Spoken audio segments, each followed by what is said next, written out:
இந்த சைடு ஐயா வந்து முகுந்தன் உட்கார வைக்கிறாரு. அவங்களோட மகள உட்கார வைக்கிறாங்க.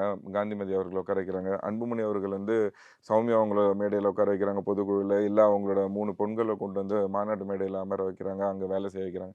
நான் என்ன கேட்கிறேன், இந்த 25 தியாகிகளோட குடும்பத்தில ஏன் இதுவரைக்கும் எந்த அங்கீகாரமும் இல்ல குடுக்கல? ஏன் நான் அவங்கள வெளி கேட்கிறது வெளி என்னன்னா, வெளி வெளியில ஏன் கொண்டே இல்ல வரல? நான் நான் புரிஞ்சுக்கிறதுக்காக கேட்கிறேன். அந்த 25 குடும்பங்கள் சார்ந்து இருக்கக்கூடியவங்கள அரசியல் களத்துக்கு கொண்டு வரணும் அப்படிங்கிறது அவங்க விருப்பம், உங்க விருப்பமா இருக்கா? இல்ல வந்து வெறுமனே இது பினான்சியல் சமுதாயத்தோட ரீதியா விருப்பம். மத்த வேற ஏதாவது விஷயங்கள் செட்டில் பண்ணணும் அப்படிங்கிறது நோக்கமா இருக்கா? இல்ல. பினான்சியல் ரீதியாவும் அவங்க இதுவரைக்கும் எந்த முன்னேற்றமும் அடையல. இன்னும் குடிசை வீட்ல தான் இருக்காங்க. நான் என்ன கேட்கிறேன், அவங்களுக்கான அங்கீகாரத்த குடுங்க. அவங்கள ஏன் இன்னும் வந்து இருட்டறை பண்ணியே வச்சிருக்கீங்க? உங்க குடும்பத்தில இருக்கவங்கள வந்து வெளிச்சத்துக்கு கொண்டு வரீங்க. இந்த சமுதாயத்துக்காக தியாகம் பண்ண அந்த 25 தியாகிகளோட குடும்பத்த ஏன் நீங்க வந்து முடக்கிக்கிட்டே இருக்கீங்க? அவங்களுக்கு ஒரு வாழ்வாதாரத்தையும் காமிக்க மாட்டேன்றீங்க.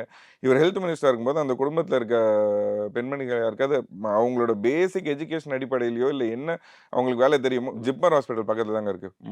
அந்த 25 தியாகிகள்ல பாதி பேர் வந்து விழுப்புரத்த சார்ந்தவங்க தான். அங்கேருந்து ஜிப்மர் ஹாஸ்பிட்டல் 20 கிலோமீட்டர் தான். அதில ஒரு ஆயாம்மா வேலை கூட இதுவரைக்கும் அவர் அன்புமணி வாங்கி தரல. இதே நிலைமை அவர் குடும்பத்தில ஒருத்தருக்குன்னா, அவர் என்னென்ன பண்ணியிருப்பாரு?